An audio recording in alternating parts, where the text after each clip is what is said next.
listos para recibir a Fernanda Chamorro. Queremos saber por dónde ingresó esta bala a la cabeza de esta pequeña ahí en la zona de Pedro Juan Caballero. Fernanda, contanos más, ¿cómo estás? Buen día. ¿Qué tal, Amalia? ¿Cómo te va? El saludo también para Alexis. Justamente esa es la consulta que le vamos a hacer aquí a la señora Andrea Duarte, quien ya estuvo conversando hace minutos con nosotros. Le agradecemos mucho su tiempo en medio de todo el dolor también por el cual están atravesando. Señora, me decía, y usted nos mostraba también aquí, ¿por dónde ingresó esa bala que termina lastimosamente de esta manera para tu hija? Buenos días. Prácticamente la bala ingresó casi en medio de la cabeza. Si no me equivoco, mal me acuerdo, perdón, ¿verdad? Pero es hacia el lado derecho y está en una parte muy delicada, ¿verdad? Por eso no se puede tocar, no se puede sacar. Se produciría un daño mucho más grave si es que de repente se trata de sacar esa bala de allí, ¿verdad?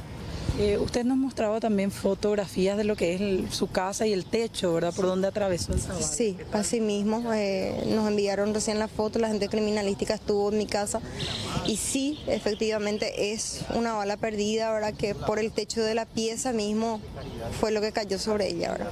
Sí. Ella estaba bajo techo. Bajo techo. En ese momento. En ese momento. En su habitación estaba ella. Y fue producto de una balacera. Yo no diría así balacera, pero sí disparos al aire, ¿verdad? Que ocurrieron en el barrio. Lamentablemente las personas suelen hacer eso, ¿verdad? Suelen dar esos tiros al aire y esta vez desgraciadamente nos tocó a nosotros pagar. ¿En qué barrio de Pedro Juan ustedes viven? En el barrio Defensores del Chaco. ¿Y es normal, es habitual, por así decir, que se den este tipo de situaciones en la zona? En el barrio sí. Yo no te voy a mentir, desgraciadamente sí suele ocurrir. Suele ocurrir. Hay gente que inconscientemente hacen esos disparos al aire. Señora Andrea, entonces ahora ya esperando un diagnóstico favorable para tu hija, ¿no? Sí, tenemos esperanza de que va a ser favorable el diagnóstico que nos van a dar un poco más adelante, ¿verdad? Por el momento es un pronóstico reservado todavía. Ella salió de cirugía, está estable, pero se mantiene luchando, ¿verdad? Las 48 horas son vitales para tener nuevas novedades con relación a la salud de ella, la recuperación de cómo va avanzando, ¿verdad? ¿Cuánto tiempo pasó entre el momento en que tu hija se cayó al piso, ustedes en ese momento no sabían que era una bala, y después cuando ya se detectó que era eso? Y mira,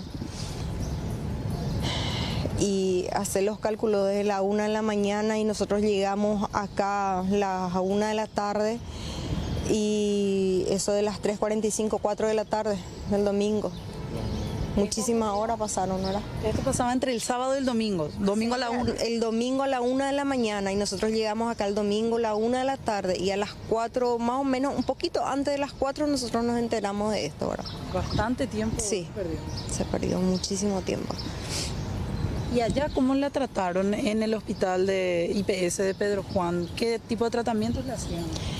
Mira, ellos empezaron a tratarle en base a un posible ataque epiléptico. Ahora las medicaciones que ellos empezaron a darle fueron supuestamente por la epilepsia, ahora que ella empezó a convulsionar y ellos desconfiaban que era un ataque que se estaba presentando por primera vez, un ataque epiléptico, ahora. Pero en síntesis ella no respondía al tratamiento porque me dijeron que ella estaba relajada, que ella estaba planchada, que no era normal, ¿verdad?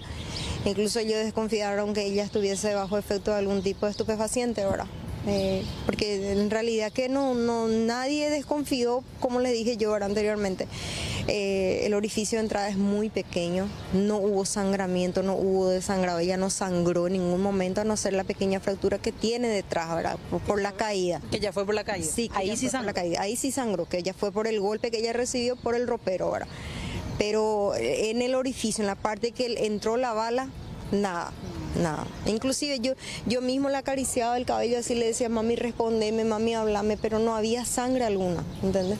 Haciendo los cálculos, Andrea, 15 horas entre que pasó, le llevaron a IPS de Pedro Juan, ahí no detectaron que era una bala perdida y le trajeron acá. Sí, en IPS, por ejemplo, no detectaron porque no le hicieron el tomógrafo, no hay luego para hacer tomografía, ya no ser en una clínica privada, ¿verdad? Y entonces ellos nos dijeron que iban a trasladarle acá por los neurólogos, por los profesionales, incluso por la maquinaria que tienen acá ahora. Pero allá no había posibilidades de detectar eso a tiempo. Por el IPS allá no iban a poder hacerse. No. Bueno, ahora el último reporte que tienen, ¿cuál es? Y que ella está en estado grave, pero que está estable, ¿verdad? Eso es lo favorable, eso fue lo que el doctor nos dijo, que ella está estable, ¿verdad?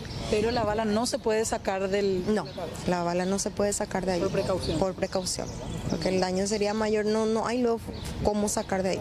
Y allá en tu casa ya están haciendo las averiguaciones para saber quién fue el responsable. Sí. En casa, por ejemplo, mi suegro me avisó ahora que se fueron la gente de criminalística, que estuvieron por allá sacando fotos y ahora el comisario me llamó, se van con la gente del Ministerio Público. ¿Ustedes escucharon disparos al momento en que tu hija cayó al piso?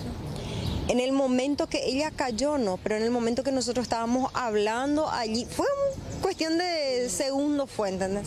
En ese trayecto que nosotros estábamos allí hablando y que ella se va a la pieza, sí hubo los disparos. Fue así... Rápido fue. ¿Y ella entró a la pieza? Ella entró a la pieza y ya no volvió a salir. Señora Andrea, te agradecemos muchísimo. Muchísimas gracias a ustedes. Bueno, ella es Andrea Duarte, es la madre de esta niña de 13 años. Importantísimo el dato que tanto ella como su marido también nos daban hace minutos. El hecho de no contar con un tomógrafo en el IPS de Pedro Juan Caballero desencadenó en que ellos, además también por el nivel de atención que iban a recibir en el IPS central, hayan tenido que trasladar a su hija hasta aquí. Pero imagínense, 1 de la mañana del domingo ocurría el hecho. La llevaron rápidamente al IPS de Pedro Juan desde el barrio en donde ellos viven.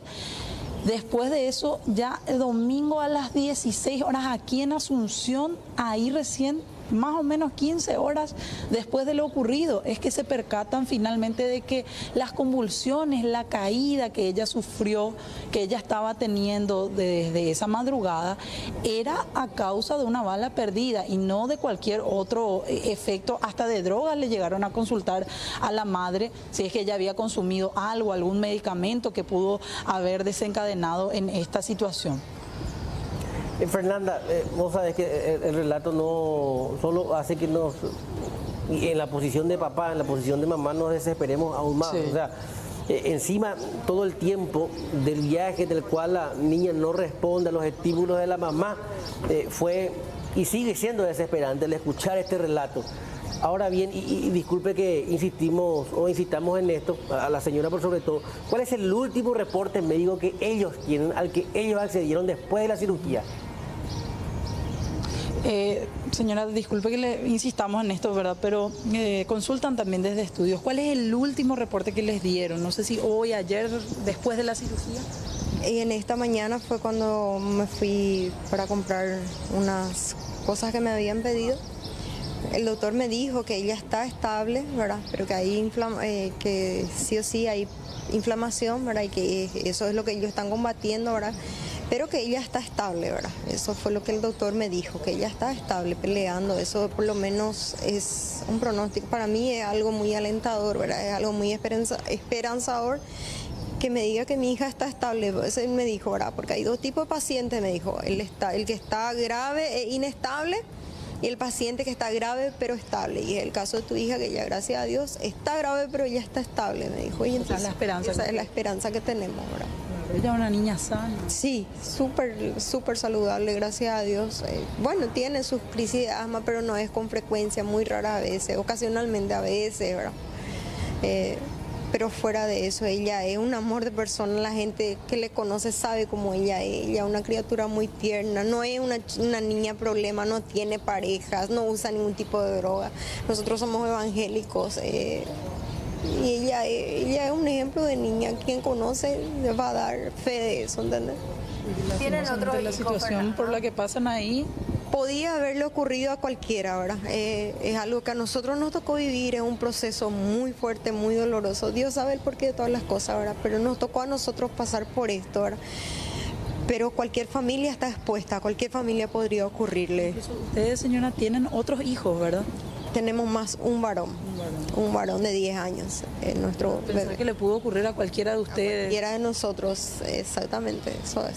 Ella es la mayor de... Ella es la mayorcita de los ¿Cómo dos. se llama ella, Fer, la nena? ¿Cómo se llama ella, si no recordás? Ruama Victoria, Marín Duarte, sí. Bueno, un poco lo que nos dice aquí la madre, lo que nos estaba diciendo el padre. Ruama Victoria es esta niña que verdaderamente ahora está luchando por su vida. Ella tuvo que ser, le decían los doctores, sedada, ¿verdad? En un coma inducido. Sí, ella está en un coma inducido.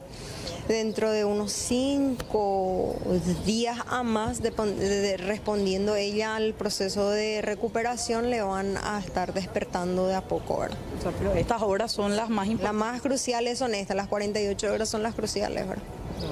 Bueno, imagínense lo que es atravesar por esto y por sobre todo lo que duele lastimosamente, y hasta ellos como padres, como ciudadanos les duele contar, es que este tipo de casos sean tan habituales en el barrio.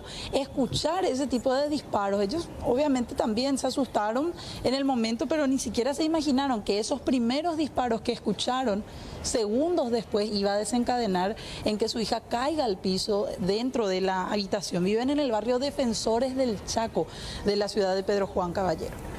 Fernanda, queremos respuesta, que esta niña pueda sobrevivir, evidentemente, Sí. que no tenga secuelas o se le vaya a producir un daño o una conmoción cerebral que le impida hablar, desarrollarse o caminar. Pero por sobre todo queremos respuestas de las autoridades regionales de Pedro Juan Caballero. La clínica periférica o la clínica del IPS no cuenta con una máquina de tomografía. Es la realidad por lo cual esa gente tuvo que trasladarse hasta acá. Y fíjate vos que pasaron varias otras ciudades, varias otras cabeceras departamentales en las cuales aparentemente tampoco funciona la máquina de tomografía para hacer ya esa imagen preliminar y tener un diagnóstico certero. Porque las horas son cruciales en este tipo de heridas. Y pasó demasiado tiempo Sí. realmente, Aveiro, estamos hablando entre 13 a 16 horas prácticamente de que puedan decir, bueno, acá en la cabeza hay una bala, y ya en minutos más también vamos a hablar con el doctor Elías Rolón, que es el encargado de la salud ahora de Ruama. Sí. Fernanda, también le vamos a hacer algunas consultas porque hay cosas que la mamá posiblemente no va a poder responder, pero sí Claro. vamos a tratar de conversar con él. ¿Algo más que quieras agregar? Nada, solamente eso, justamente lo que estabas mencionando, Amalia, en minutos nada más aquí ya nos han informado que nos va a recibir nos va a el recibir. director médico, el doctor Bueno. Elías Rolón. Sí, bien, perfecto. bien, Fernanda, gracias. Gracias por este contacto. Hasta luego.